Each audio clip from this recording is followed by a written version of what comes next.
God is good, and with each day that passes brings us a day closer to the launch of Pantheon Rise of the Fallen. And today we are going to be talking about our upcoming MMO Home and how they have shown us two massive areas in their April 2022 State of the Game update. Both of these areas are still in what they refer to as mid-development, so they are missing the foliage and some finer detail.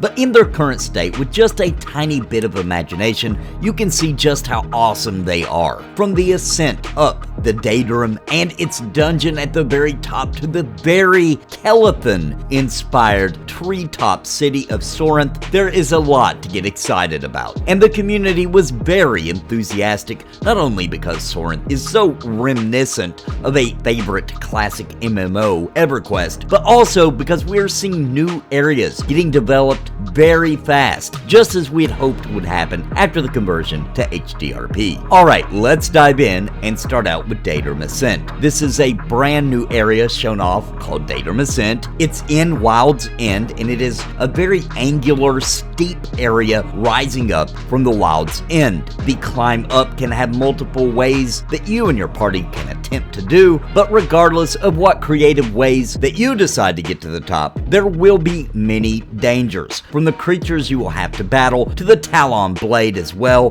which is where a dragon had tore the sides of this place asunder long ago, and it kind of unleashed its curse, which can be super deadly to the touch, it sounds like, and probably creates all kinds of unknown phenomenon in this area. Now, there are many mysteries promised that players must uncover through discovery and exploration, and undoubtedly through some perception pings and quests as well. So this is a dragon-inspired area that looks very ominous and foreboding, and just knowing that it's cursed kind of adds to all of that as well. Now, you are looking at some mid-development progress, so you do still have to use your imagination when seeing this, and as we've seen with other areas from early to end, much more detail will be added over time. Now, the scale and scope of the place is what really stands out to me, and the excitement of knowing that there will be multiple ways to get to its peak, and then knowing that once you get up to the top, you're gonna find a dungeon. And I have to say that the thing about a lot of these areas that we've seen with Pantheon Rise of the Fallen is that this entire place kind of feels like a dungeon, right? So there's the outdoor area of ascending to the top of Daedrym Ascent, and then there will be an interior dungeon part. And looking at the inside, seeing the dragon skull on the back and the cool engravings on the wall,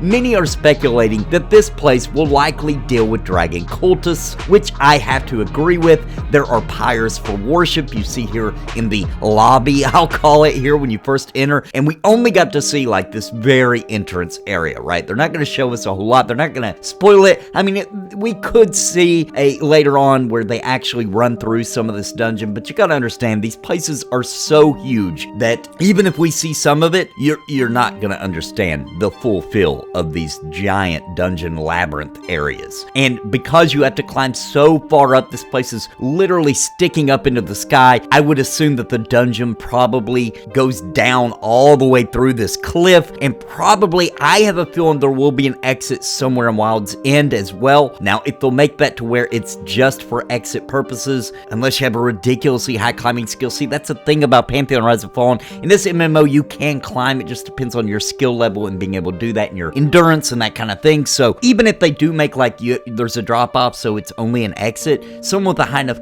climbing skill could actually use that as an entrance. So that's the thing about Pantheon, and I love that about it. It's the open kind of development that allows players to really make their own choices. Now, I'm making all this up, but it feels like something they would do. I mean, one of their original goals for dungeons was for it to have multiple entrances and exits. So, and they already mentioned when they were talking about Daedrym's Rise that there would be multiple ways to get to the top, etc., and to explore it. So I'm telling you, there will be that. That's going to be there. Somewhere there will be, and I'll tell you something else. We're going to get to Sorhiryth here in a minute, but I wouldn't even be surprised if there's not some kind of secret way to go straight from Sorhiryth into some underground tunnel and eventually get to Daedrym's Rise. I'm just making stuff up here, but it feels right. It feels right, all right? But anyway, let's get back to it. So I don't know how you feel about it, and you'll have to let me know in the comments down below for your opinion, but this place is looking like a place I want to dive into. I want to explore it, and I want to learn its secrets, and I'm super super hyped about this place. Now, that's not just because there's a dragon, but yeah, also there's a dragon. So that's a big deal, and I feel pretty comfortable saying that probably there's at least one dragon fight inside this place. So that's gonna make me, I mean, it's just guaranteed I'm gonna want to go here.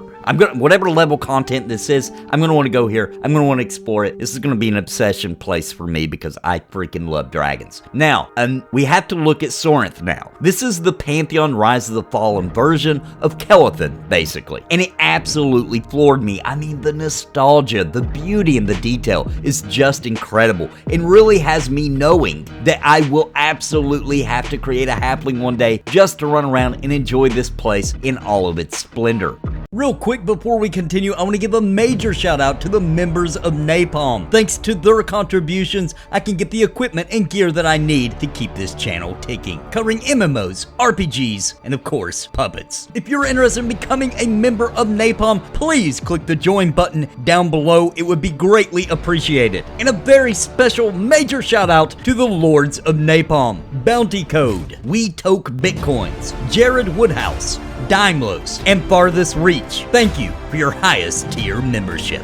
Now on to the video. All in all, Wild's End is looking like such an incredible, giant place, packed with content. And if you remember, quite a while back, there was a time that Joppa was talking about how players will be saturated with choice on where to go for adventure. And as we are seeing all these places and dungeons emerge, it is starting to become obvious that he was absolutely right, because these aren't just instanced wham, bam, and done locations. These are deep and huge and expansive places with content right for lots of levels, people uncovering new secrets all the time, finding new content. Could a player level to max by staying just in Wild's End? It's beginning to look so, and this is just the halfling starting area. There will still be many other areas for all the other starting races, and not to mention the areas in between. Pantheon Rise of the Fallen will be the ultimate exploration MMORPG, in my opinion, and the most replayable and enjoyable experience that honestly only a couple of MMOs in the history of MMORPGs have ever matched. And it is these types of things that makes Pantheon feel like a throwback love scenario for people who enjoyed EverQuest or Final Fantasy XI or Dark Age of Camelot or Ultima Online. It's the choices, the massive dungeons, and the difficulty that makes every visit to a familiar place full of new experiences and adventure. And that's what I'm here for. With the word on the networking development going well, I do believe that a new testing phase is, dare I say it, imminent. So grab up your pre-alpha pledge packages on their website, link in the description down below to do that. And don't forget, you can pay those off in monthly amounts. That's what I did. I couldn't afford to throw down that kind of cash, so I paid mine off monthly and was able to enjoy pre-alpha. And if you would like to get access to the next phase and get to test out this game as it is edging ever so close to alpha, and get in there in these final pre-alpha moments and get to experience the game. I hope you enjoyed my coverage today of this upcoming MMORPG, Pantheon Rise of the Fallen, and if you did, please hit that like button to help me battle the YouTube algorithm, and drop me a comment on your thoughts. And if you enjoy MMO content, hit the subscribe for more, and until next time, my friends, God bless and happy gaming.